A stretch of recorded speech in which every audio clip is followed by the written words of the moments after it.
This is the new Jim Crow era. This is Jim Crow 2.0. Today in Chicago, there were schools reporting that ICE agents showed up looking to round up any undocumented children. Now, we know this has been happening at schools all across the country, okay? But these particular schools had a bit of a confusing situation. When they turned away the ICE agents, people from the school, the principal, contacted law enforcement. They contacted ICE to find out who they were looking for and why they came to the school. According to them, the department said, "We never sent anybody to your school. We never sent ICE to your location." This is the new Jim Crow. It's not going to be happening in the South. It's not just going to be happening in red states.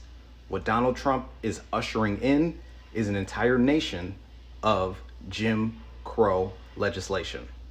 This means there are groups, individual extremist groups, groups like the Triple K group, Oath Keepers, Proud Boys. There are many, many others in this country who feel emboldened, especially with the pardons that Trump just gave the other day, who feel emboldened to take the law into their own hands. We have heard legislation being proposed in the state of Missouri and in Mississippi so far, saying that the state will offer bounties of $1,000 to anybody who helps facilitate the proper apprehension, processing, and deportation of illegal immigrants in this country. I want to say this to my fellow Black Americans, and I hope this message does not fall on deaf ears. But if it does not, I am perfectly okay to move forward on my own. I understand many of us said that over these next 4 years, we would be taking a step back and we will be allowing the country to feel some of what we tried to warn them was on the way. But I have to say this, to be perfectly honest, I don't believe that is what we should be doing right now. This man, this administration, the party that supports him, and a lot of the federal agencies who have always been waiting for an opportunity to carry out the atrocities that he is allowing them to carry out right now, are banking on the fact that we won't do anything. They are banking on the fact that we feel so defeated by the fact that he was elected and that our pleas fell on so many deaf ears leading up to this election that they will be able to move forward without any pushback. And they are low-key threatening us to stay on the sidelines.